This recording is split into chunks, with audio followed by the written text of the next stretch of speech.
그 화요일에는 아무런 불안의 조짐도 보이지 않았다. 날은 아주 평범했고 도시는 늘 하던 일상에 따라 돌아갔다. 아냐는 오후 3시쯤 학교에서 돌아왔다. 엄마는 그녀를 잠깐밖에 보지 못했다. 아냐는 재빨리 옷을 갈아입고 요거트를 허겁지겁 먹고는 다시 아파트를 나섰다.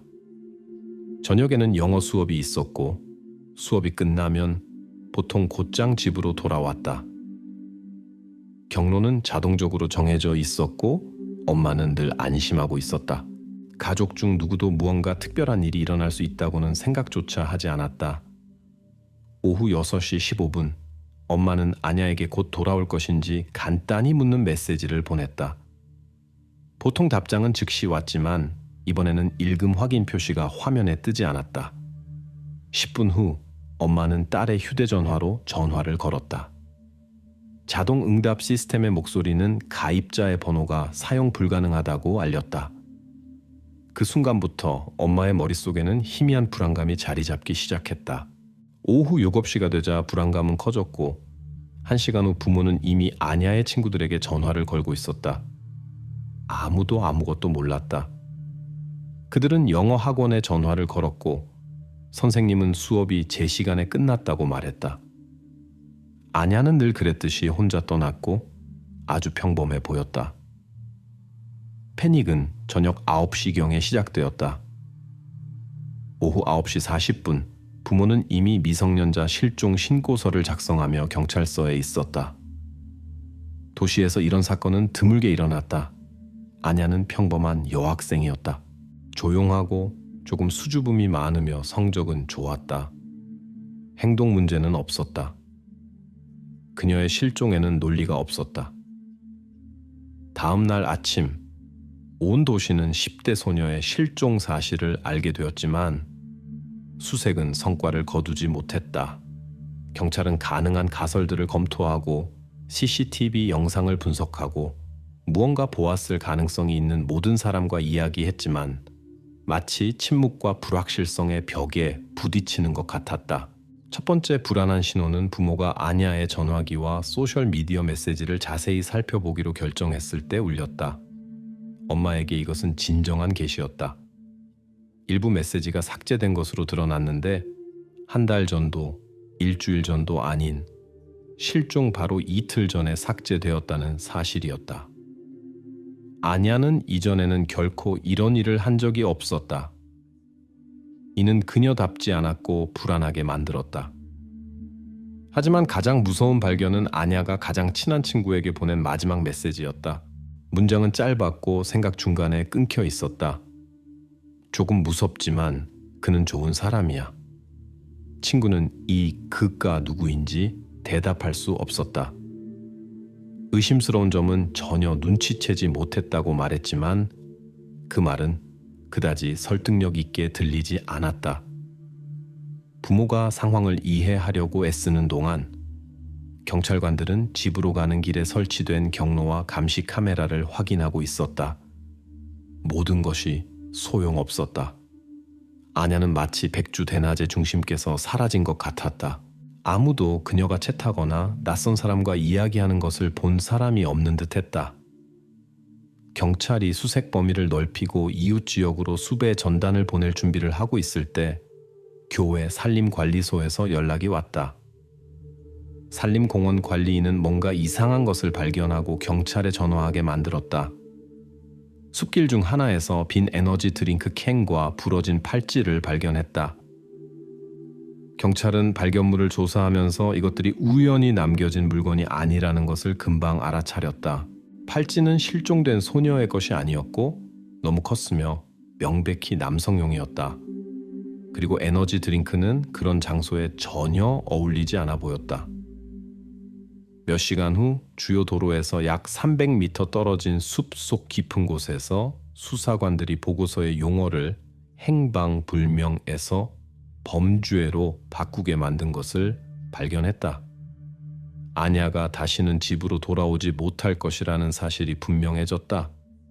바로 그 순간 첫 번째 용의선상에 대한 활발한 형성이 시작되었다. 첫 번째 의심을 받은 사람은 아냐의 반친구인 막심이었다. 경찰은 막심이 그녀에게 명백한 관심을 보였고 메시지를 쓰고 모든 사진과 댓글에 자주 좋아요를 눌렀다는 점을 즉시 주목했다. 하지만 아냐가 실종된 날, 막심은 예기치 않게 학교에 오지 않았다. 그의 결석 이유는 아무도 설명할 수 없었다. 경찰은 막심이 부모와 함께 사는 아파트를 방문했다. 언뜻 보기에는 모든 것이 평범했다. 10대 소녀는 눈에 띄게 불안해했지만 이는 스트레스 탓으로 돌릴 수도 있었다. 그러나 막심의 방을 피상적으로 검사하던 중 경찰은 예기치 않게 아냐의 개인 물품인 그녀의 필체가 담긴 작은 수첩을 발견했다. 막심은 분명히 당황했고 그것이 어떻게 자기에게 있는지 설명하지 못했으며 아무것도 모르고 아무 짓도 하지 않았다고 주장하려 했다.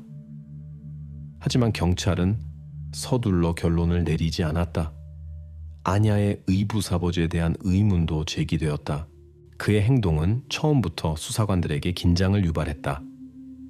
남자는 지나치게 부산했고 수색을 돕겠다고 가장 먼저 나섰지만 나중에는 의붓딸이 사라진 시간에 자신의 정확한 위치를 명확하게 설명하지 못했다. 그는 증언을 여러 번 바꿔야 했고 이는 경찰의 의심을 더욱 증폭시켰다.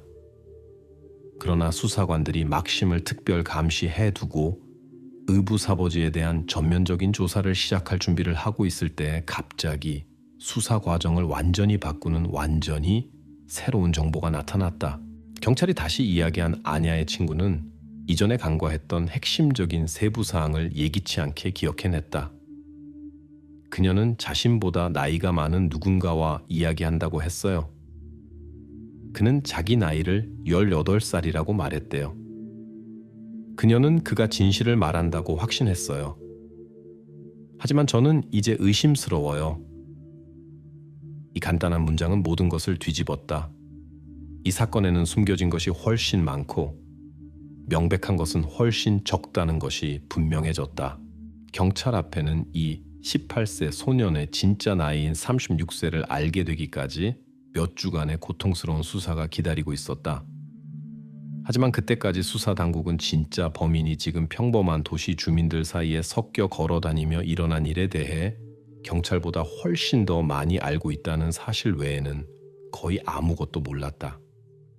그리고 비극의 진정한 세부 사항이 표면으로 떠오를 때까지는 아직 너무 멀었다.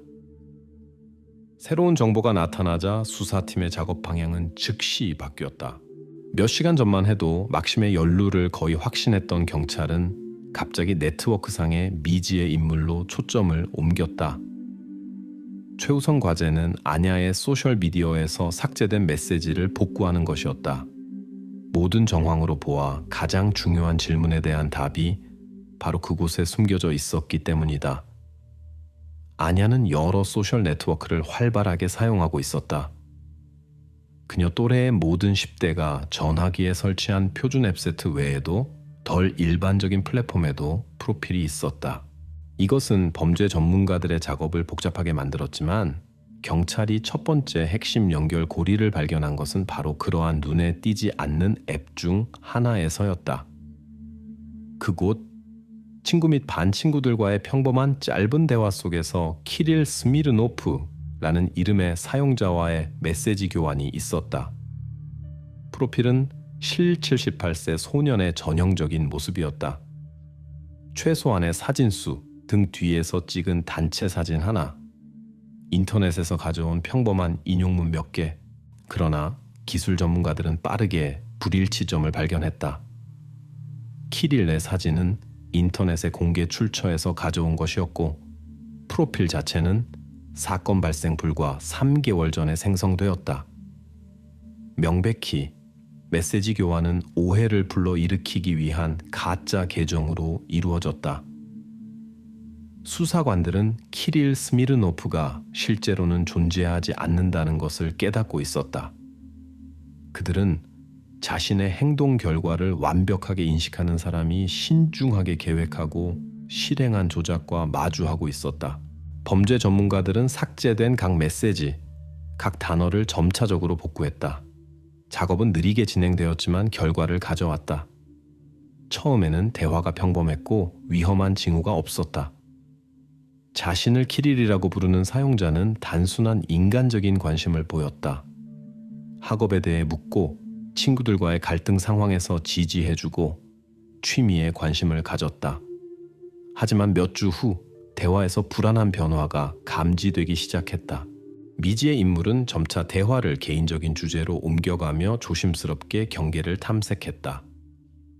처음에는 가족, 가정 문제, 인생 계획과 같은 중립적인 질문을 했다.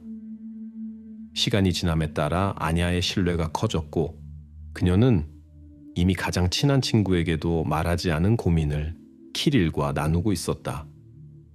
기술 전문가들은 그가 친밀감과 신뢰의 환상을 만들기 위해 얼마나 체계적으로 그녀를 이끌었는지 분명히 보았다. 조작은 계산적이고 극도로 전문적이었다.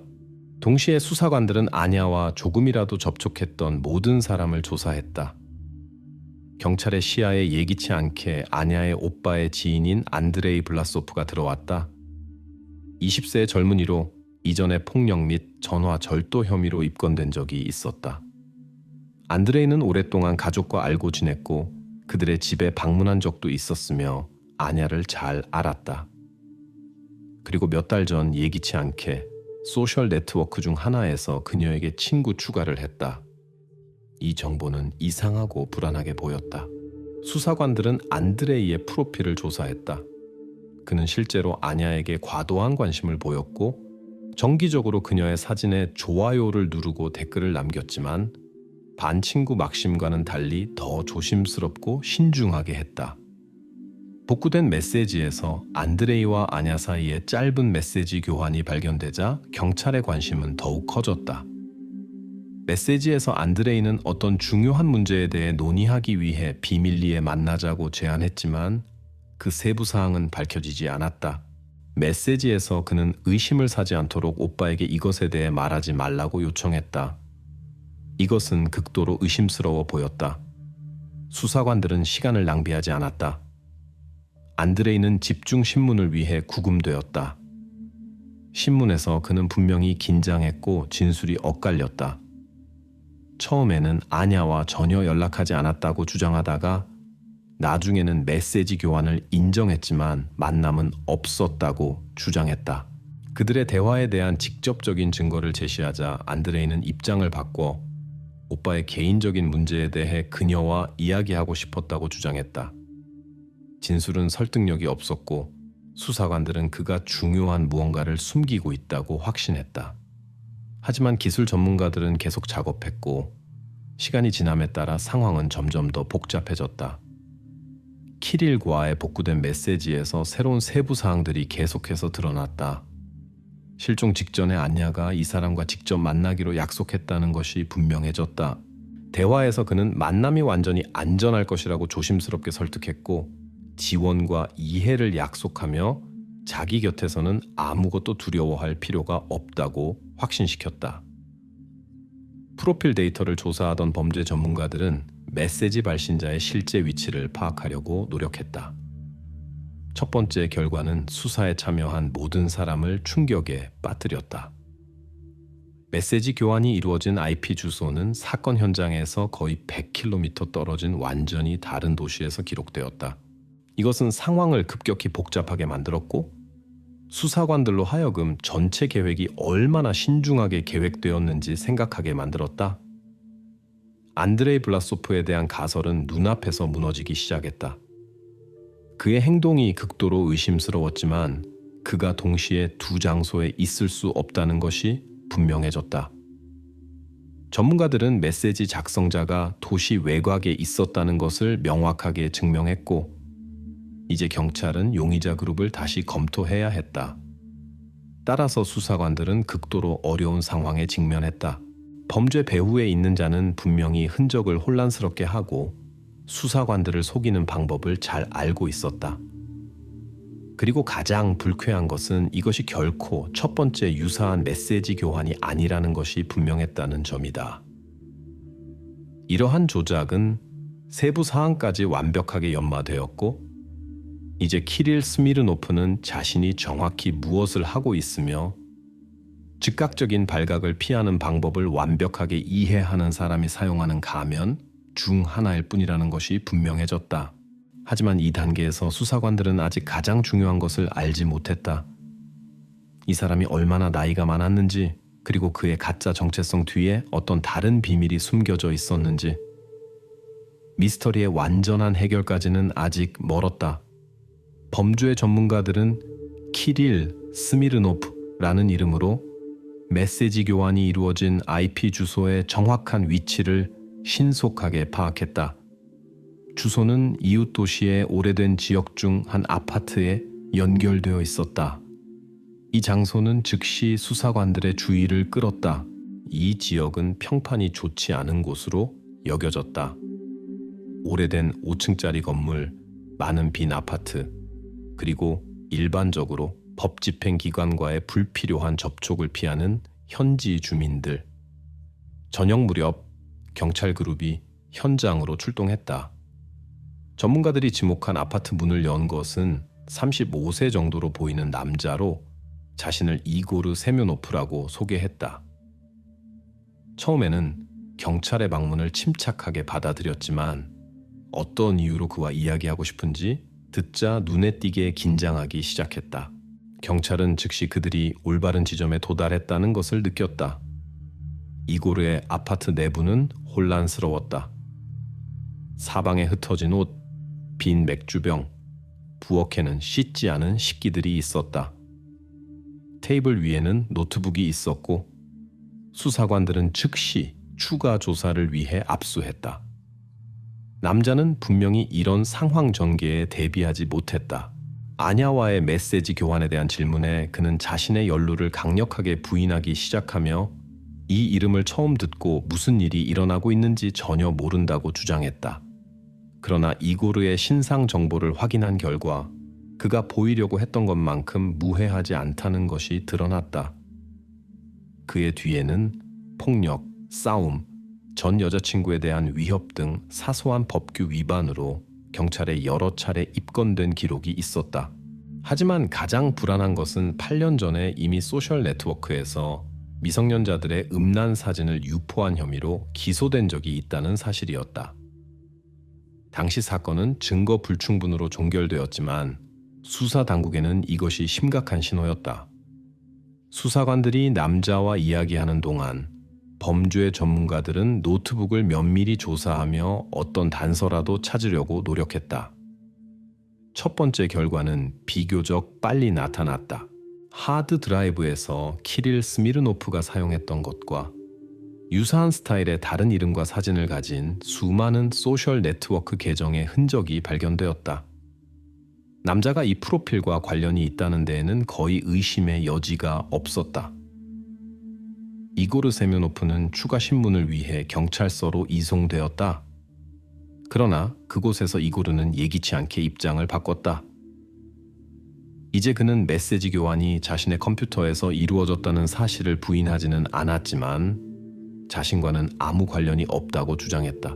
그의 말에 따르면 일주일 전에 그의 노트북이 알 수 없는 사람들에게 해킹당했다. 그는 이상한 멈춤 현상과 삭제된 파일로 이를 알아챘다고 주장했다. 또한 그는 해킹에 대해 불평하는 통신사 기술 지원 서비스와의 메시지 교환 내역을 경찰에 보여주었다. 이러한 주장은 약한 변명처럼 보였지만 수사관들은 이 버전도 확인해야 했다. 한편 이고르의 아파트 수색은 계속되었다. 경찰은 또 다른 불쾌한 발견을 기다리고 있었다. 남자의 물건들 사이 옷장에서 명백히 10대들을 위한 옷가지들이 발견되었다. 청바지, 티셔츠, 후드티 등 모든 것이 꽤 새 것처럼 보였고 그의 사이즈와 스타일에는 분명히 맞지 않았다. 수사 당국의 질문은 점점 더 강경하고 구체적으로 변했지만 이고르는 그것들이 마지막 방문 때 잊어버린 어린 사촌의 물건이라고 주장했다. 그러나 수사 당국은 그러한 변명을 서둘러 믿지 않았다. 현관의 이웃들도 불안한 정보를 추가했다. 그들은 이고르가 종종 어린 소녀들을 집으로 데려왔고 그들은 아주 어려 보였다고 말했다. 한 이웃은 어느 날 늦은 저녁 남자의 아파트에서 들려오는 큰 비명 소리를 들었던 것을 기억했다. 그때 아무도 경찰에 신고하지 않았고 평범한 가족 갈등이라고 생각했다. 이제 이 모든 세부 사항들은 완전히 다른 무서운 의미를 띠게 되었다. 수사당국은 이고르 세면노프의 과거를 더 깊이 파고들기 시작했고 동시에 알리바이를 확인하고 아냐가 실종된 날 그의 행적을 파악했다. 이 순간 범인이 거의 잡힌 것처럼 보였다. 사건은 논리적인 결말에 가까워지고 있었고 경찰은 가짜 프로필 뒤에 누가 숨어 있었는지 밝혀내는 것은 시간 문제라고 생각했다. 그러나 검증 결과는 예기치 않았고 상황을 더욱 혼란스럽게 만들었다. 집과 인근 상점에서 얻은 CCTV 영상 데이터는 아냐가 실종된 날 이고르가 실제로 자신의 도시 경계를 벗어나지 않았다는 것을 보여주었다. 이웃들은 그날 그를 여러 번 보았다고 확인했고 저녁에는 집으로 음식을 배달 주문했는데 이는 배달 서비스와 은행카드 영수증으로도 기록되었다. 게다가 대부분의 메시지가 전송된 이고르의 컴퓨터 IP 주소는 범죄 당일 아침에만 사용되었다. 그 후 메시지 교환은 다른 장치와 다른 지리적 위치에서 이루어졌으며 이는 전문가들이 디지털 흔적을 통해 확인했다. 이것은 단 한 가지를 의미했다. 모든 의혹과 발견된 증거에도 불구하고 이고르 세면노프는 물리적으로 범죄 현장에 있을 수 없었다. 그는 실제로 다른 도시에 있었고 나중에 아냐가 발견된 숲지대에 도달할 방법이 없었다. 이 발견은 거의 형성된 버전을 완전히 무너뜨렸다. 경찰은 이고르가 명백히 의심스러운 과거와 아파트에서 발견된 물건에도 불구하고 직접 범죄를 저지를 수 없었다는 것을 인정해야 했다. 수사는 막다른 골목에 다다랐고 수사관들은 다시 아냐가 실종된 날 그녀 바로 곁에 있었던 사람을 찾아야 하는 과제에 직면했다. 하지만 가장 중요하고 무서운 결론은 명백했다. 훨씬 더 조심스럽고 교활한 누군가가 다른 사람의 IP 주소, 다른 사람의 프로필, 다른 사람의 이름 뒤에 숨어 계속 자유롭게 활동하고 있었다. 그리고 이번에는 수사당국이 단 한 번의 실수도 용납할 수 없었다. 이고르 세면노프에 대한 가설이 완전히 무너지자 수사관들은 사건의 맨 처음으로 돌아가 아냐의 주변 사람들이 그녀의 온라인 대화가 얼마나 위험해졌는지 알아차리지 못한 이유를 이해해야 했다. 이를 위해 경찰은 그녀의 가까운 사람들과 교사들과 다시 더 주의 깊게 이야기하며 처음에 놓쳤던 세부 사항들을 포착하려고 노력했다. 아냐의 부모인 엘레나와 파벨은 최근 딸의 행동이 변했다고 인정했다. 그녀는 눈에 띄게 조용해지고 말이 없어졌으며 심지어 가족들과의 교류도 피하며 자기 방에 틀어박히기 시작했다. 하지만 여기에는 놀랄만한 것이 없었다. 가족은 이것을 흔히 말하는 어려운 사춘기 탓으로 돌렸다. 엘레나는 아냐와 무슨 일이 있는지 이야기하려고 할 때마다 그녀가 항상 똑같이 대답했다고 회상했다. 괜찮아요, 맘. 엄마. 그냥 피곤해서 그래요. 파벨은 아냐가 가족 저녁 식사를 피하기 시작하고 일반적으로 부모님 눈에 덜 띄려고 노력하는 것이 매우 걱정스러웠다고 인정했지만 그는 이것을 사적인 공간을 갖고 싶어 하는 10대의 평범한 욕구로 설명했다. 부모의 말에 따르면 심각한 무언가를 암시할 수 있는 다른 불안한 신호는 없었다. 그럼에도 불구하고 수사관들은 문제의 존재를 나타낼 수 있는 징후가 있어야 한다고 확신했다. 상황을 더 깊이 이해하기 위해 그들은 아냐가 다니던 학교 교사들을 면담에 불렀다. 담임 선생님과의 대화는 빠르게 첫 번째 결과를 가져왔다. 선생님은 최근 몇 달 동안 아냐가 일부 수업을 빠뜨리기 시작했다고 말했다. 그녀의 결석은 불규칙했지만 특정 주기로 반복되었다. 그러면서도 보통 우등생이고 책임감 있는 학생이었던 그녀는 아무런 설명도 제공하지 않고 단지 출석부에 가정 사정으로 표시해달라고 요청했다. 나중에 밝혀진 바에 따르면 부모는 이에 대해 전혀 몰랐다. 학교가 왜 부모에게 알리지 않았는지 묻는 질문에 선생님은 단지 어깨를 으쓱하며 아냐가 항상 성실하고 예의 바른 학생이었기 때문에 괜한 소란을 피우고 싶지 않았다고 말했다. 학교는 단순히 눈 감아주었고 그녀의 결석을 10대의 어떤 가족 문제나 개인적인 문제와 관련된 사소한 에피소드로 간주했다. 이제서야 이것이 심각한 실수였다는 것이 분명해졌다. 수사관들은 아냐의 주변 인물들에 대한 조사를 계속했고 곧 실종 직전에 그녀가 가장 친한 친구 크리스티나와 심각한 갈등을 겪었다는 사실을 알아냈다. 이 상황은 즉시 수사 당국의 새로운 의혹을 불러일으켰다. 크리스티나는 아냐와 동갑이었고 다른 누구보다 그녀의 모든 문제와 고민에 대해 더 많이 알고 있어야 했다. 경찰과의 개인적인 대화에서 크리스티나는 처음에는 갈등의 존재를 부인했지만 곧 아냐가 실종되기 불과 일주일 전에 그들 사이에 심각한 다툼이 있었다는 것을 인정했다. 원인은 소셜미디어에서의 메시지 교환이었다. 크리스티나는 아냐가 알 수 없는 남자와 연락하고 있다는 것을 알게 되었지만 친구가 단지 모험을 찾고 있다고 생각했다. 그녀는 가능한 위험에 대해 경고하려고 했지만 아냐는 친구가 질투하고 자신의 사생활을 망치려 한다고 비난하며 대화를 급격히 끊었다. 경찰은 크리스티나가 단지 친구에 대한 원망 때문에 중요한 정보를 숨겼을 가능성이 있는지 고민했다. 신문에서 그녀의 행동은 점점 더 불안해졌고 결국 소녀는 처음에 말했던 것보다 더 많은 것을 알고 있었다고 인정했다. 그녀는 아니아가 실종 전에 그녀에게 보낸 몇 개의 메시지를 수사 당국에 보여주었는데 거기에는 어떤 키릴이 언급되어 있었다. 그리고 그녀는 자신이 방관자로 비난받을까 두려워 이에 대해 침묵했다고 인정했다.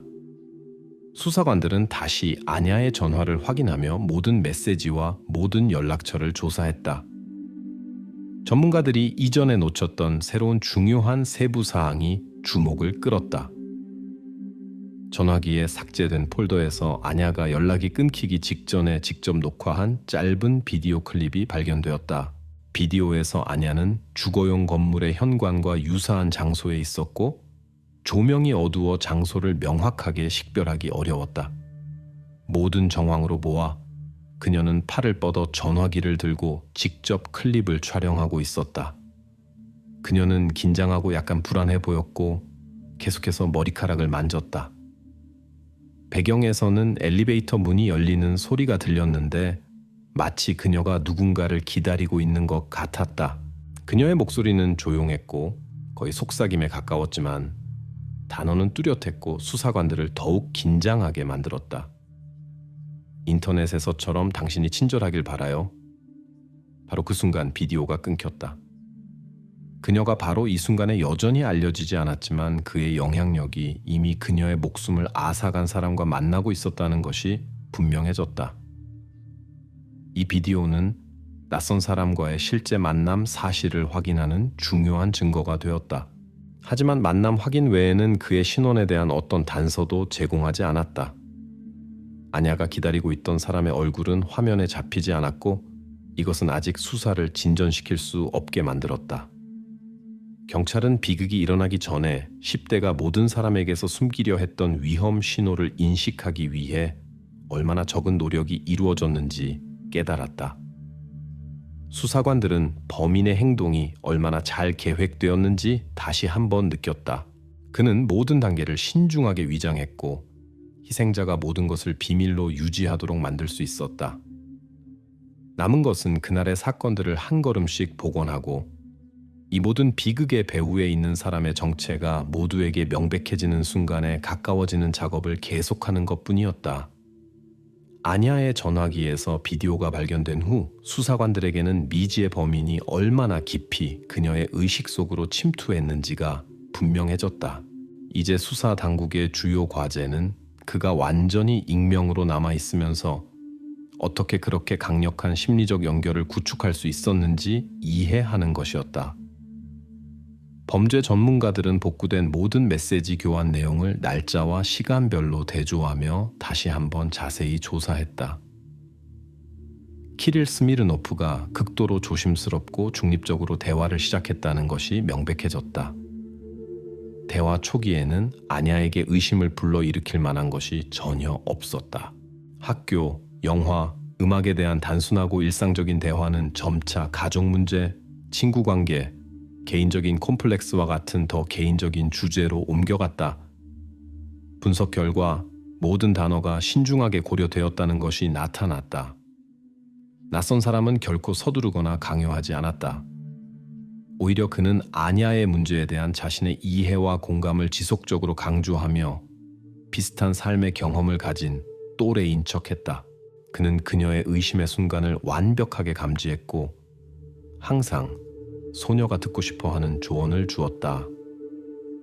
그렇게 그는 일주일씩 점차적으로 그녀의 완전한 신뢰를 얻었다. 경찰은 심리학자들과 상담했고 그들은 이러한 행동 패턴이 심리적 조작의 전형적인 예임을 확인했다. 범인은 10대의 감정 상태를 완벽하게 감지했고 결코 서두르지 않으면서 대화를 필요한 방향으로 조심스럽게 이끌었다. 그는 거울 반영 기법을 사용했다. 즉, 안야에게 필요한 것을 정확히 말하고 그녀의 기분, 문제, 꿈에 맞추었다. 그때까지 자신을 주변 사람들에게 충분히 이해받지 못한다고 생각했던 소녀는 갑자기 자신을 완전히 그리고 무조건적으로 이해하는 사람을 찾았다. 이것이 바로 아냐가 다가오는 만남이 완전히 안전하다고 확신하고 아무에게도 말하지 않은 이유를 설명해 주었다. 그녀는 실제로 만나는 사람이 온라인에서처럼 친절하고 세심할 것이라고 진정으로 믿었다. 한편 수사팀의 관심은 예기치 않게 경찰의 시야에 들어온 아냐, 주변의 또 다른 중요한 인물에게로 옮겨갔다. 그는 학교 심리학자 세르게이 니콜라예비치 마르코프였다. 정기적인 면담 중에 형사들은 마르코프가 아냐가 평소 공개적으로 말하지 않던 그녀의 삶에 대한 많은 개인적인 세부 사항을 알고 있다는 점에 주목했다.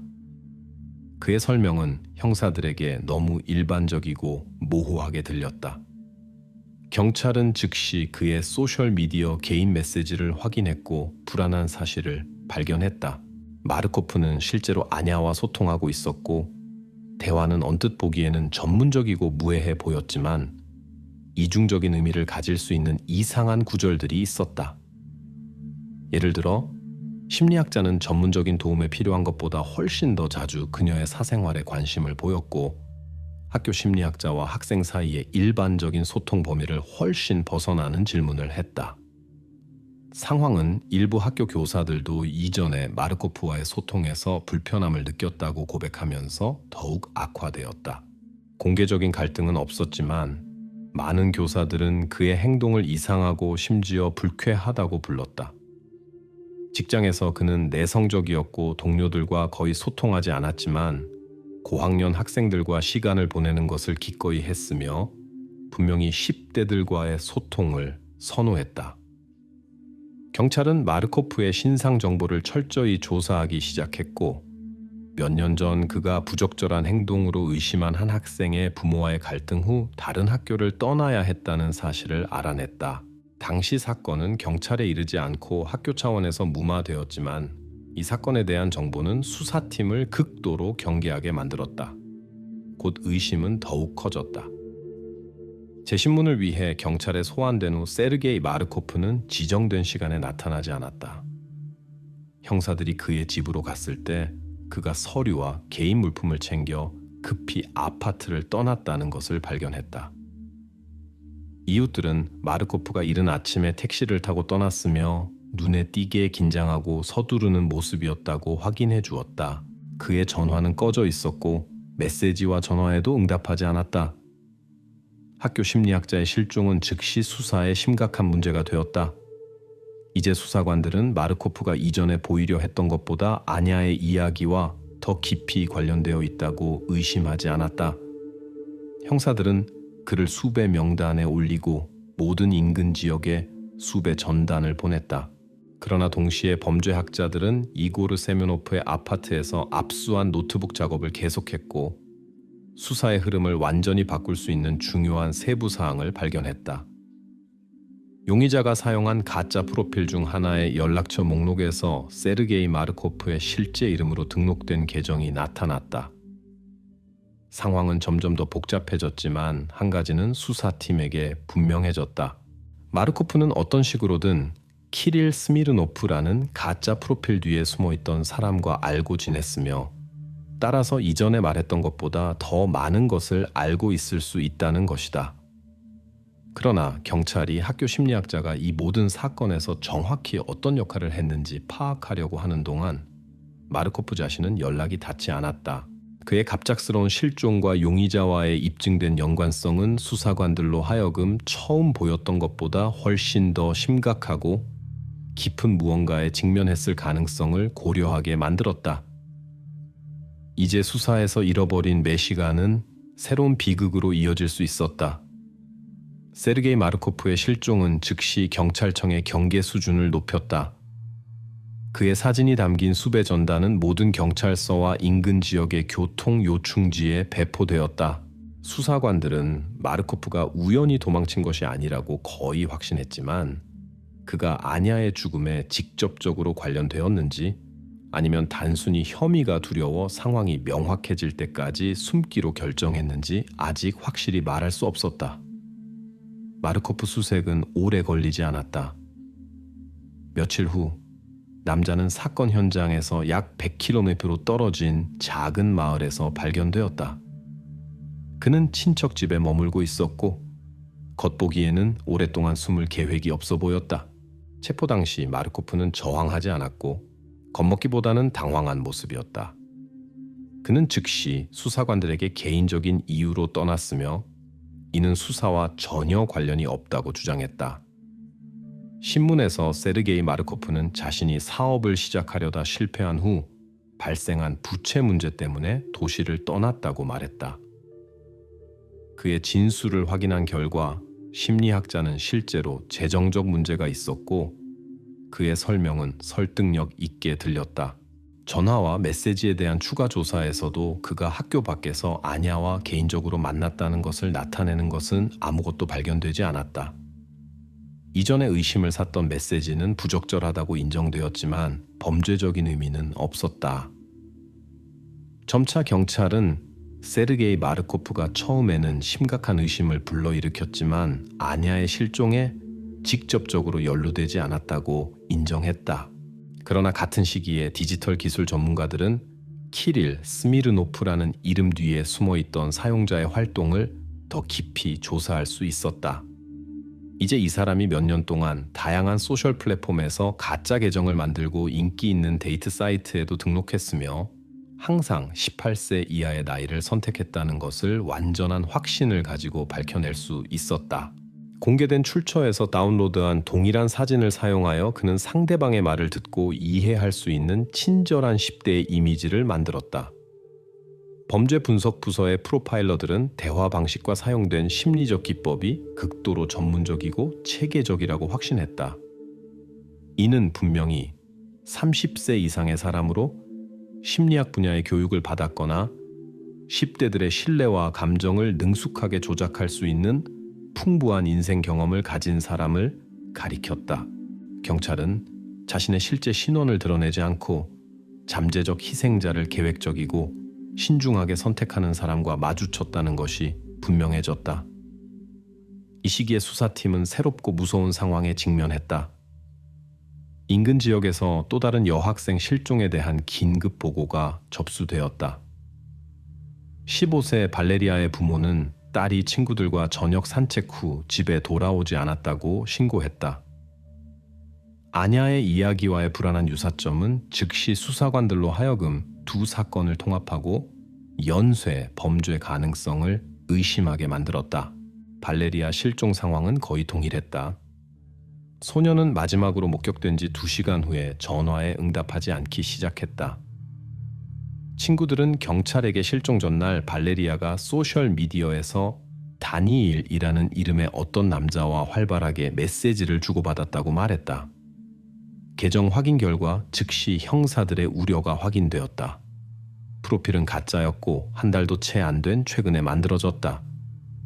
메시지 스타일은 키릴 스미르노프가 아냐와 소통했던 방식과 놀랍도록 유사했다. 이것은 더 이상 우연이 아니었다. 분명히 동일 인물에 관한 이야기였다. 형사들은 즉시 가용 가능한 모든 병력을 동원하여 대규모 수색을 시작했다. 매 시간이 결정적이었고 경찰관들은 이를 잘 알고 있었다. 그러나 발레리아 실종 하루 만에 인근 지역 외곽에서 그녀를 발견한 지역 주민들의 신고가 접수되면서 상황은 급변했다. 소녀는 살아 있었지만 극심한 충격 상태에 있었고 아무것도 기억하지 못했다.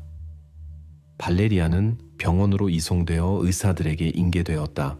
의료진은 수사팀에게 그녀가 강한 스트레스로 인한 심각한 정서적 충격과 부분적 기억 상실 진단을 받았다고 알렸다. 신체적으로 소녀는 거의 다치지 않았지만 공격자나 미지의 손에 있었던 하루 동안 정확히 무슨 일이 있었는지 경찰에게 말할 수 없었다. 상황은 극도로 복잡했다. 경찰은 범인이 아냐의 비극 이후 멈추지 않고 점점 더 위험하고 예측 불가능해지면서 자신의 행동을 계속했다는 확인을 받았다. 이제 수사팀은 단순히 다음 희생자를 찾는 것이 아니라 자신의 모든 행동을 신중하게 계획하고 마지막 순간까지 눈에 띄지 않을 수 있는 사람과 마주쳤다는 것을 명확히 이해했다. 범죄학자들은 단서를 찾기 위해 모든 사용 가능한 메시지를 더욱 깊이 연구하기 시작했다. 그러나 답에 가까워지는 것 같을 때마다 범인은 항상 한 발 앞서 있었고 단편적인 정보와 불안한 불확실성만을 남겼다. 경찰은 그의 신원을 밝힐 유일한 실제 가능성은 현재 수사에 아무런 가치 있는 정보를 제공할 수 없는 발레리아의 기억이 돌아오는 것뿐이라는 것을 이해했다. 그리고 경찰이 네트워크에서 10대에 가면 뒤에 숨어있는 사람에게 이어지는 모든 실마리를 연결하기 위해 모든 노력을 기울이는 동안 그는 여전히 알려지지 않았고 자유로우며 가장 끔찍하게도 언제든지 모든 것을 다시 반복할 수 있었다.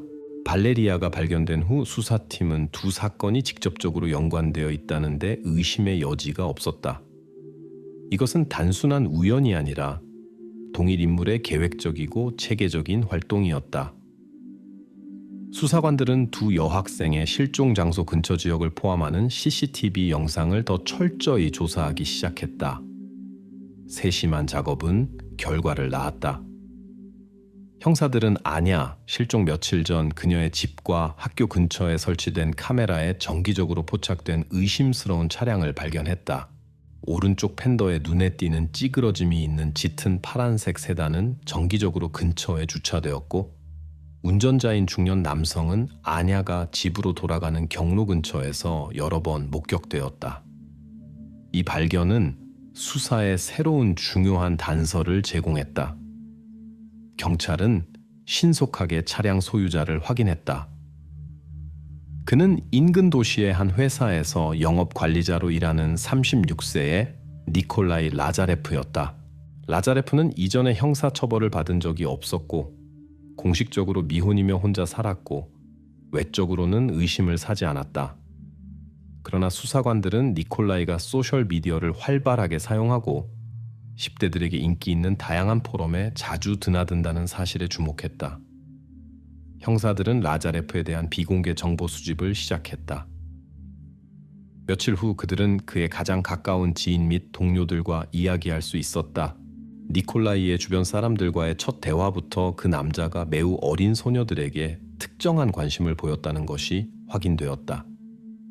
직장 동료들은 그가 종종 네트워크에서 새로운 지인들을 자랑했으며 대화 상대의 나이를 밝히기를 꺼렸지만 때때로 실수로 그들이 아주 어리다고 언급했다고 말했다. 더 자세한 대화에서 그의 가까운 친구 중 한 명은 니콜라이의 성향에 대해 알고 있었지만 그것을 실제 위협이라기보다는 이상하거나 기벽으로 여겼다고 고백했다. 다른 지인은 한때 그와 이 문제에 대해 이야기하려고 했지만 라자레프는 단지 농담이었고 나쁜 의도는 없었다고 말하며 대화를 갑자기 끊었다고 진술했다. 따라서 주변 사람들은 아마도 그것을 깨닫지 못한 채 수년 동안 위험한 징후를 외면했고 점차 라자레프에게 완전한 면죄부 감각을 주었다. 한편 경찰은 니콜라이의 아파트 수색을 실시했다. 남자는 분명히 당황했지만 형사들의 질문에 답하며 침착함을 유지하려고 노력했다. 그는 실제로 근처에 사는 친구들을 방문하기 위해 아냐의 학교 근처에 있었다고 확인했다. 그러면서 그는 실종 및 10대들과의 메시지와의 관련성을 부인하며 자신의 소셜미디어 프로필이 오래전에 알 수 없는 사람들에게 해킹당했다고 주장했다. 모두에게 예상치 못하게 수색 중에 이전에 경찰 조사를 받았던 그의 친구 중 한 명인 올렉 스테파노프가 나타났다. 그 자리에서 형사들에게 둘러싸인 라자레프를 보고 올렉은 갑자기 일어난 모든 일에 자신이 책임이 있다고 주장하기 시작했다. 그는 니콜라이의 차를 그의 허락 없이 가져갔으며 모든 이야기는 통제 불능 상태가 된 우연일 뿐이라고 주장했다. 그의 진술은 매우 혼란스럽고 설득력이 없었지만 경찰은 상황을 명확히 할 때까지 두 남자를 구금해야 했다. 그러나 불과 몇 시간 만에 올렉의 증언이 거짓임이 명백해졌다. CCTV 영상 확인 결과 매번 차량 운전자는 니콜라이였음이 입증되었다. 올렉은 분명히 친구를 감싸거나 그 자신의 영향 아래에서 수사를 다른 방향으로 돌리려고 했다. 짧은 신문 후 스테파노프는 친구가 책임을 피하도록 돕기 위해 거짓말을 했다고 인정했다. 수사는 니콜라이를 상대로 계속되었다. 이제 반박할 수 없는 사실들의 압력 아래 라자레프는 혼란스러운 설명을 하기 시작했다. 그는 학교 근처에 우연히 있었고 아냐에게 해를 끼칠 의도는 전혀 없었다고 주장했다. 그러나 곧 기술 전문가들의 작업이 그의 주장을 완전히 무너뜨리는 또 다른 결과를 내놓았다. 니콜라이의 노트북을 조사하던 중 형사들은 아냐, 실종 며칠 전에 찍힌 사진이 담긴 폴더를 발견했다. 분명히 숨겨진 카메라로 촬영된 사진에는 수업 후 집으로 향하는 아냐, 버스 정류장에 서 있는 아냐, 친구들과 이야기하는 아냐가 담겨 있었다. 라자레프가 미리 그녀를 선택했고 오랫동안 그녀의 모든 걸음을 따라다니며 그녀의 일과를 모두 알고 있었다는 것이 분명해졌다. 이 발견은 수사의 동력을 완전히 바꾸었고 범인이 우연한 상황이 아니라 명확하게 계획된 계획에 따라 행동했음을 입증했다. 이 순간 수사관들은 라자레프가 자신의 진정한 동기를 숨기고 모든 행동을 신중하게 계획하면서 얼마나 멀리 갈 준비가 되어 있었는지 깨달았다. 이제 남은 것은 단 한 가지뿐이었다. 그의 삶에는 정확히 어떤 비밀들이 숨겨져 있으며 무엇이 그를 가상적인 만남에서 실제 범죄로 넘어가게 만들었는가. 수사관들은 답이 가까이 있다고 확신했고 곧 니콜라이 라자레프가 실제로 누구였으며 왜 그렇게 오랫동안 의심을 받지 않고 자유롭게 끔찍한 게임을 계속할 수 있었는지에 대한 완전한 진실을 밝혀낼 수 있을 것이라고 믿었다. 수사팀이 니콜라이 라자레프에게 바짝 다가서고 그의 연루에 대한 반박할 수 없는 증거를 확보하자마자 사건은 급속도로 전개되기 시작했다. 경찰이 이미 노트북 사진과 CCTV 기록을 확보했지만 수사관들은 모든 절차가 완료될 때까지 공식적으로 사건 해결을 발표할 권리가 없었다. 한편 니콜라이는 위협을 느끼고 행동하기 시작했다. 같은 날 저녁 그의 집을 감시하던 형사들은 불안한 소식을 보고했다. 라자레프가 갑자기 아파트에서 사라진 것이다. 경찰관들은 즉시 건물에 들어가 급히 떠난 흔적을 발견했다. 옷장은 활짝 열려 있었고 바닥에는 개인 물품이 널려 있었으며 노트북은 그와 함께 사라졌다.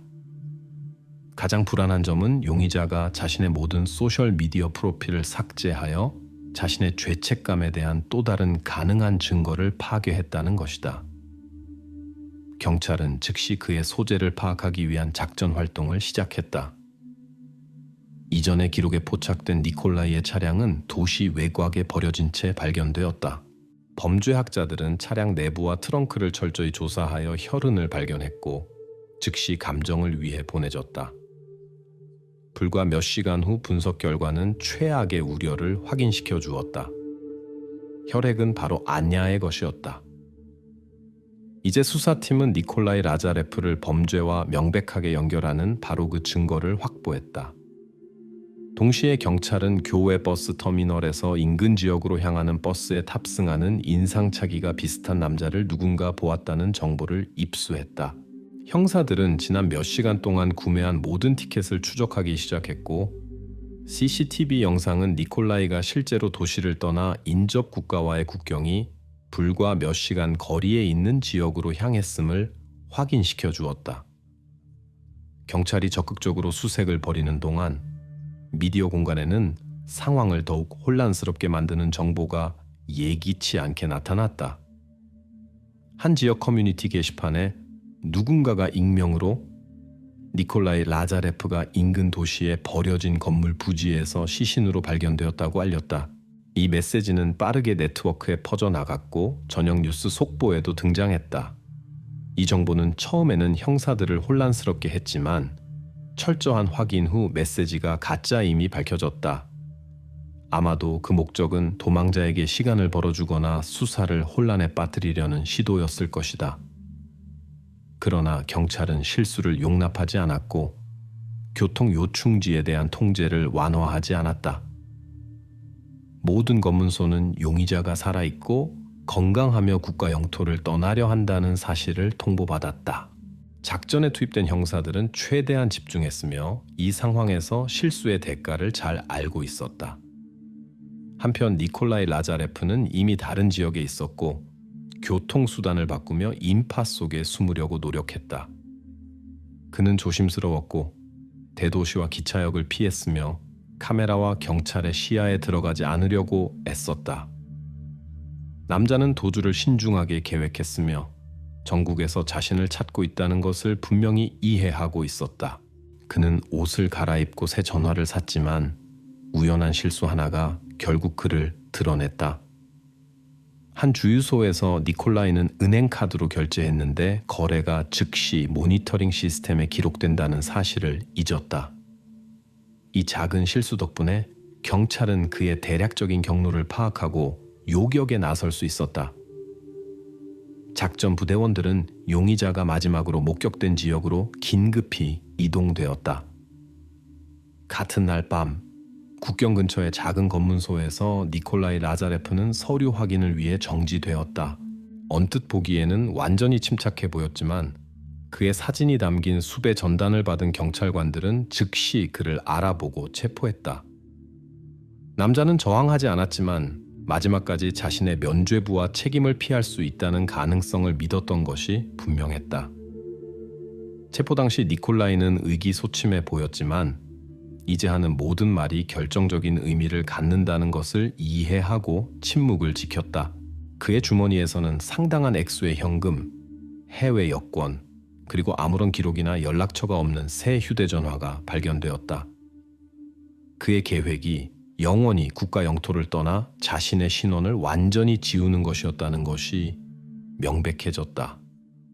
라자레프 체포 소식은 즉시 경찰관들 사이에 퍼져나갔고 수사 시작 이후 처음으로 진정으로 긍정적인 사건이 되었다. 그러나 형사들은 체포가 다음 단계의 시작일 뿐이라는 것을 잘 알고 있었다. 이제 수사팀은 그의 유죄를 입증할 뿐만 아니라 그가 저지른 범죄의 진정한 규모를 이해해야 했다. 한편 니콜라이는 아냐의 비극이 일어난 도시로 다시 이송되었다.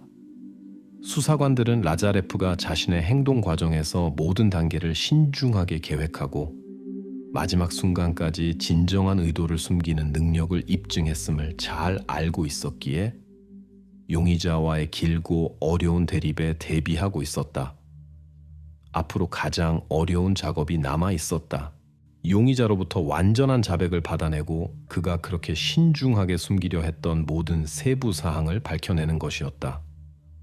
니콜라이 라자레프의 체포는 끔찍한 진실 전체를 밝히는 시작에 불과했다.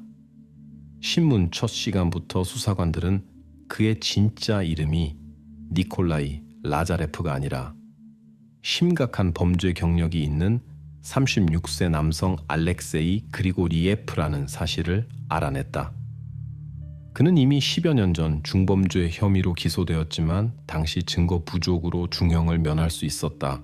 수사관들이 알렉세이 앞에 감정 결과, 사진, 그리고 그가 완전히 지우지 못한 디지털 흔적들을 놓자 용의자는 명백한 사실을 부정하는 것이 무의미하다는 것을 금방 깨달았다.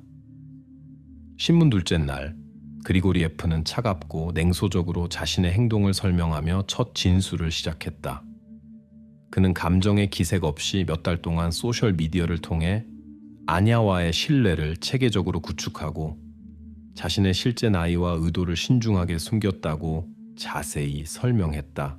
알렉세이는 자신보다 나이가 많지만 외모는 젊은 남자의 관심과 칭찬에 그런 나이에 10대가 얼마나 취약한지 잘 알고 있었다고 인정했다.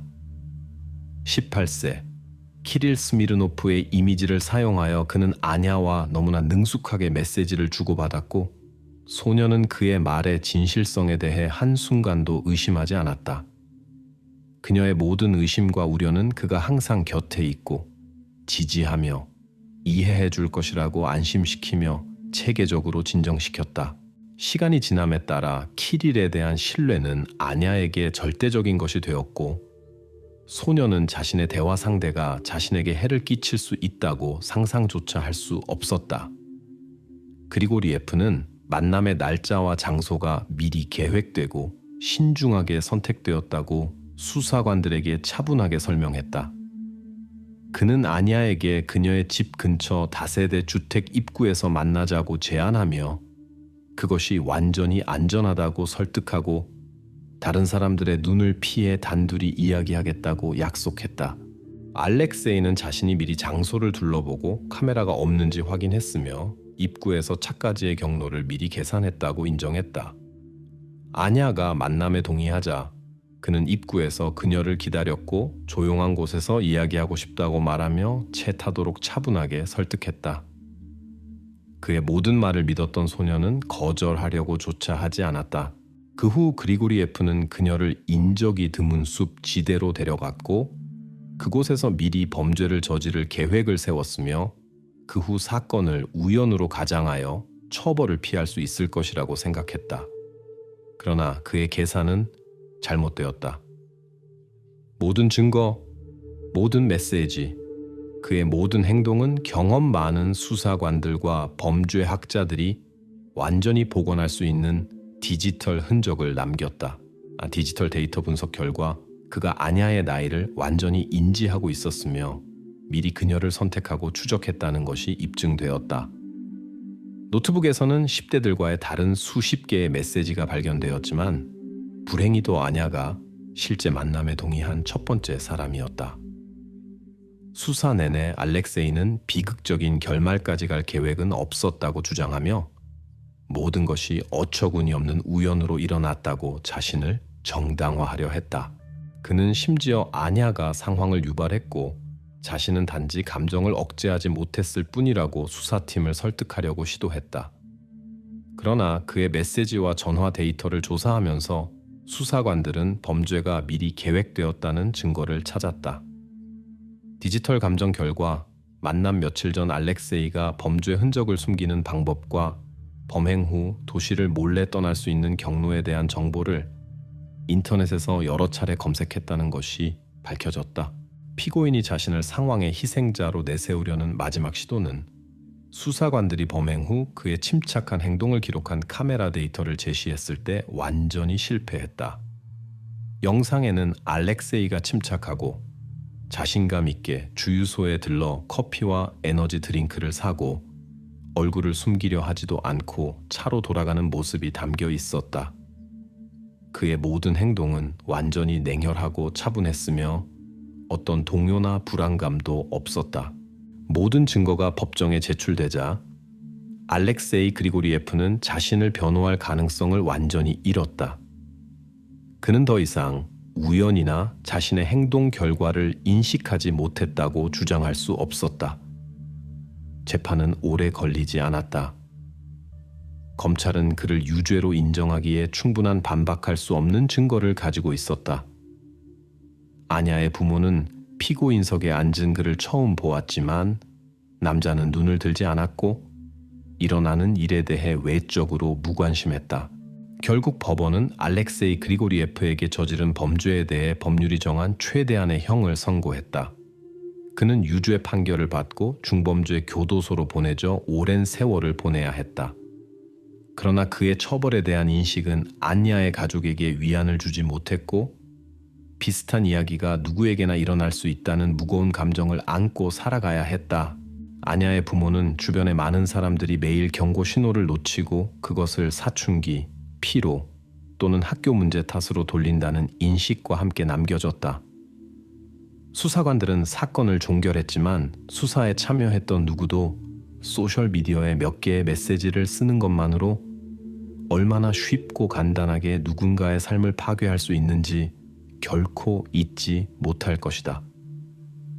이 이야기는 독특하지 않았고 처음도 아니었으며 불행히도 마지막도 아니었다.